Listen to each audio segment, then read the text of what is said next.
Hey, so today's tutorial is all going to be about layering up your guitar parts and maximizing the way that you layer them in order to get really big sounding, well-produced tracks. I'm going to use this little example here that I knocked up in order to show you how I created it and layered it up so you guys can see in real time how that happens. What I've done here is I've copied this part here over here and deleted all of these guitar parts at the top. So we're going to try and recreate it step by step over here. We started off with the drums, if you have a listen.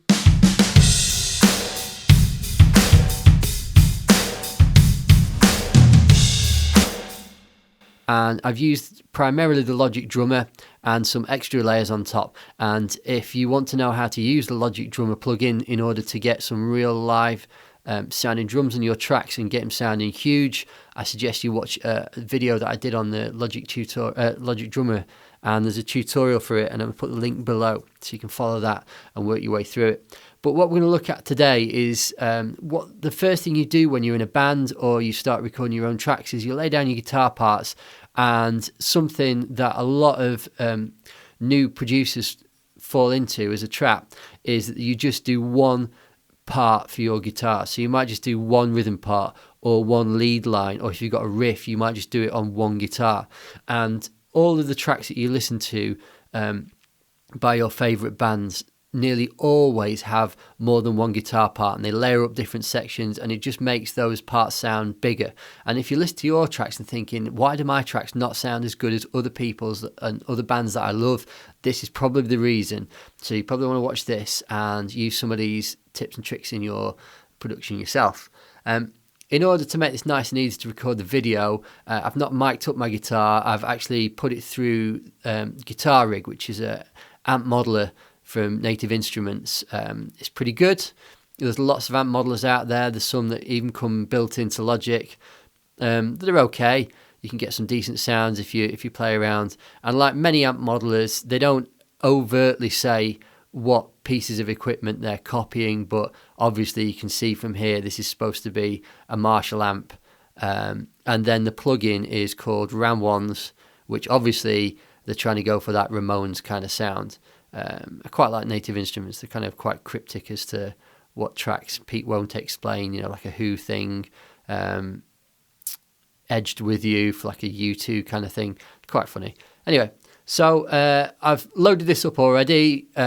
Let's just have a listen to the sound. I do apologise, my guitar needs a little bit more shielding, I've realised, because it's a little bit noisy. Want to turn it on there. So we've got a guitar going in there.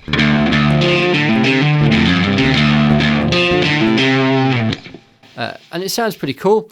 The trick is when you're layering up guitar parts, especially if you're going for a distorted riff kind of sound, is that don't put too much distortion or overdrive on tracks, because the more tracks that you introduce, and we're going to be layering up a few things here today, the heavier it sounds when you add more and more distortion, but the more and more muddy it gets. So what I like to do is to have like a bit of overdrive, and then the more parts we layer on there, the heavier it's going to get. Whereas if we started off with a really distorted sound, it can get really muddy by the time you've got 3 or 4 tracks on there.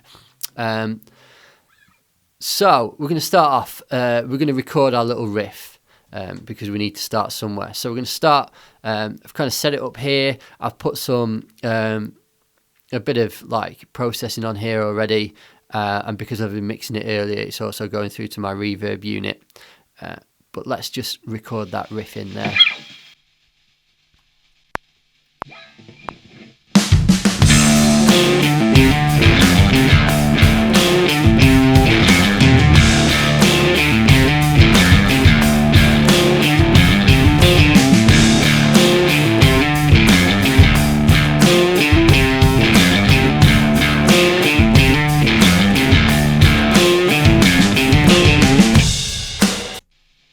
Go. Let's just take that input monitoring off there. So we've got our riff in there. Let's just chop the last little bit of it. So we've got a nice 8 bars here.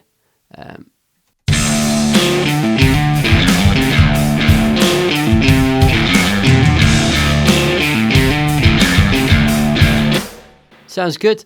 Now, the first thing you can do in terms of making this riff sound a lot bigger than it is what I've done is I've duplicated this track below, and let's just stick it on the same bit. And I've got exactly the same kind of amp plugged in here. All I've done is slightly tweaked it, so it's got like a bit of a tube screamer emulator on the top, and it just gives it an ever so slightly different sound. Because the worst thing you can do is if you copy the amp settings exactly, or if you're layering it up with your own amp and pedals at home and miking it up, if you record it exactly the same, you can get phasing issues, and also it doesn't sound quite as big. Whereas if you slightly tweak the overdrive or distortion and you slightly tweak the sound on your guitar, it sounds like two different guitars, and it really has an impact.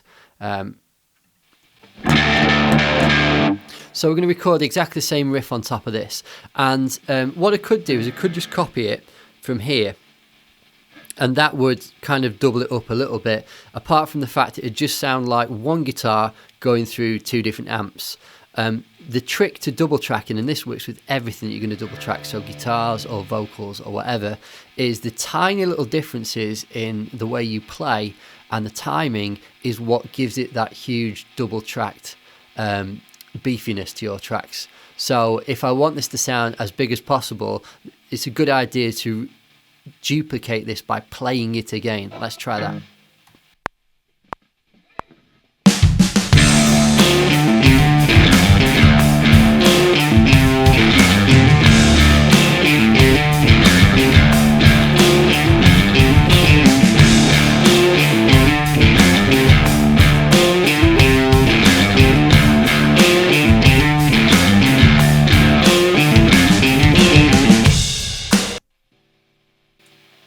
So we've got our second track there. And so tip number one, just double up your guitar part. So you can just keep it same pans in the middle, and it's just going to sound bigger than it did before.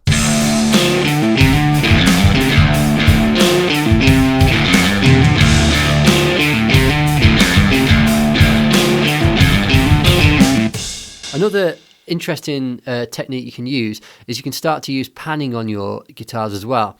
So what I'm going to do is I'm going to ever so slightly, say kind of 20, pan it one side, and pan the other one slightly the other side, and it just gives you a little bit of width in your mix.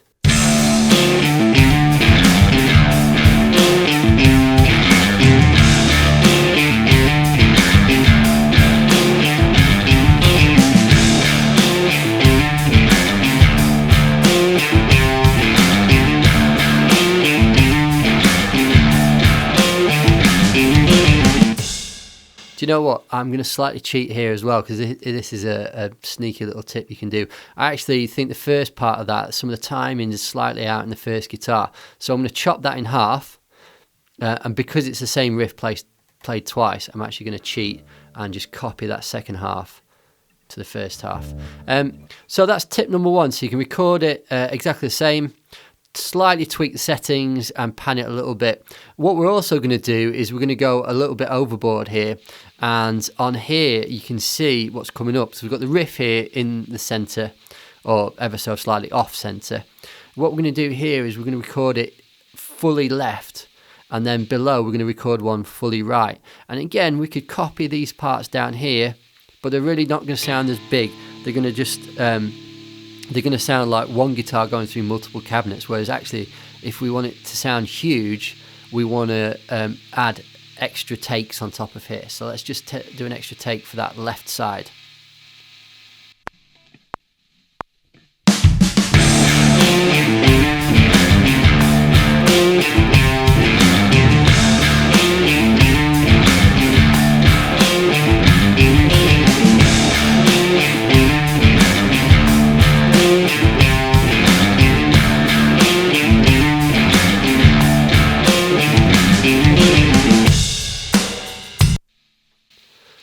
So there we've got our extra take. Let's just solo it so you can hear what it sounds like.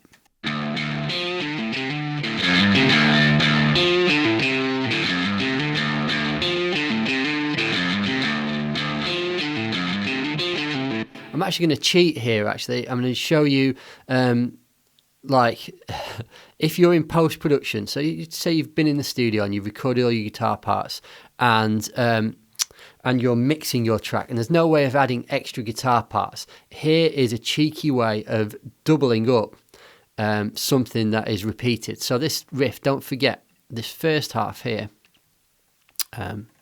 this bit here is exactly the same as this bit here. And what you can do is, if you're mixing it later on and you can't get back in the studio, or you can't mic up your amp in the same way, what you can do is you can cheat. So you can take the second half here. I'm going to copy it underneath this first part here. And on this one, I'm going to take the first part here and copy it there. So out of nowhere, I've managed to take one take and turn it into 2 different takes here. And this is the same where I've got this going through a slightly different setting on my amp. I've got like a Stevie Ray Vaughan emulating thing here. And I've got one going hard left and hard right with my guitar. So if I layer them all up together, they should sound pretty big.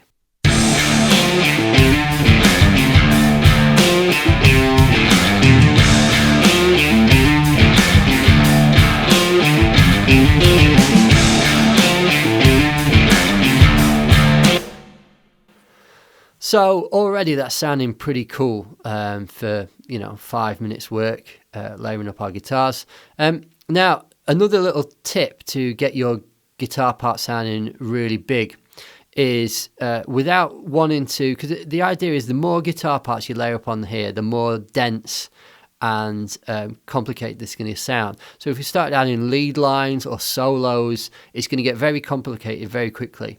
Now, here's a way of what you do is you basically, you pick out little bits of this riff. So that riff, if we listen to it, where are we at?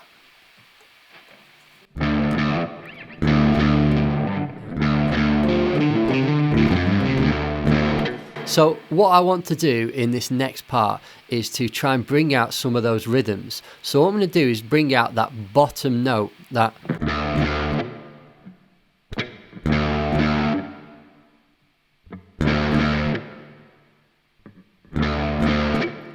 And by recording it on a separate track, it'll really give a boost to that, because I've got my kick drum and my guitar syncing up at that point. So if I add those extra chugs down the bottom, it's going to really add a little bit of power to that section. Let's try that.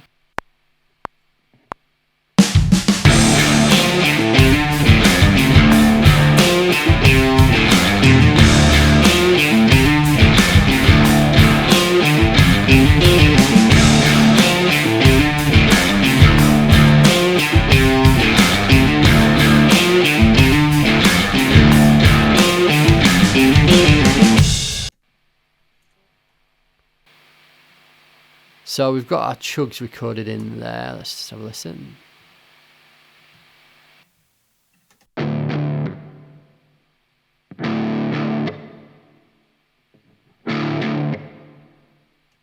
I'm going to use the same trick that I did before, just because I'm being lazy. I'm going to chop that in half. I'm going to put this half on a second track, so we can have 2 lots of chugs. Oops. I'm going to take this first part and copy it there. So if we add all of these together, it should sound pretty big.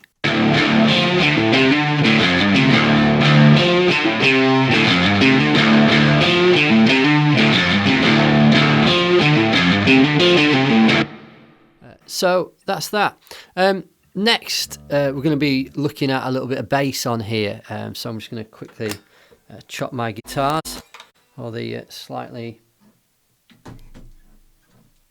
noisy sounds in the background. So I'm going to get my bass, and there's a couple of ways that I would approach this as a bass player. Number one is you've got 2 options here. With a bass, you could be playing something like along the lines of these chugs with this track.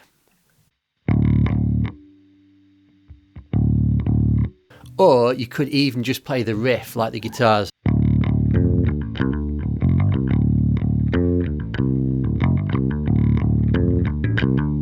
And as well, I know this is going to offend some bass players, but you can even play it with a pick if you want that really like kind of twangy sound to cut through. But I'm going to play it with my fingers because I like the sound. So we're going to layer up the bass on top of here. And a lot of the times when you're recording in the studio, as soon as you get the bass on there, it just adds so much power. So let's just add that on now.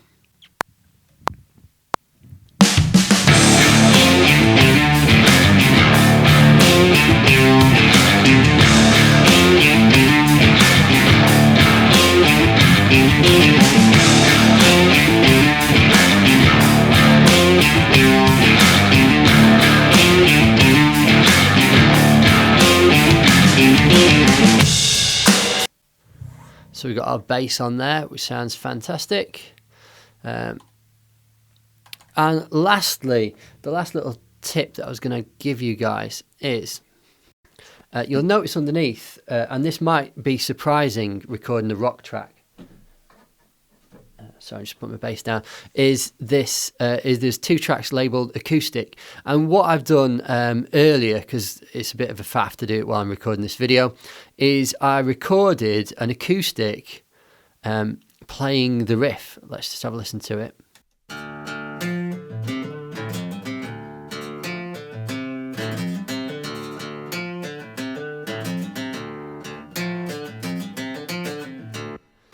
I will say this as well, that normally I would record acoustic guitars with 2 microphones, but because this is just going to be in the background here, I just use 1. And the tip is with this acoustic is a lot of producers record an acoustic playing the riff, and what it does is when you add it in on top of the riff, especially if you've got a guitar part like that where there's really no bottom end to it,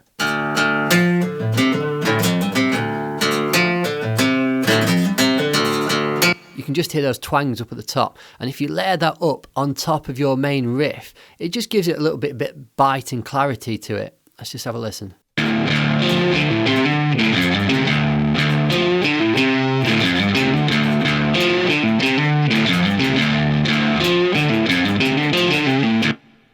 Especially if you blend it in with everything else. So if you kind of copy this guitar, this acoustic from over here. So I've got 2 acoustics on the go here. And then the whole thing, to double it up, we're just going to copy the whole thing over. And then if you listen to it now, it's out of like, what's this, 10 minutes work. We've got a huge sounding first section of this track.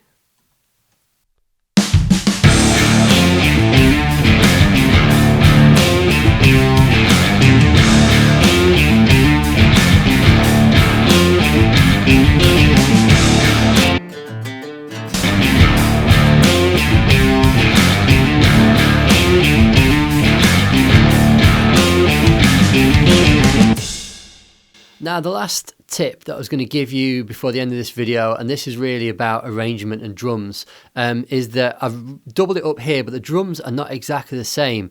If you want a really easy way to lift your track and to give a little bit of extra bite to sections, moving your drummer from the hi-hats to the ride cymbal is a real great way. So just copied this exactly the same, but as soon as this gets to the end of here, as soon as the drummer moves over to the ride, it just lifts that section there.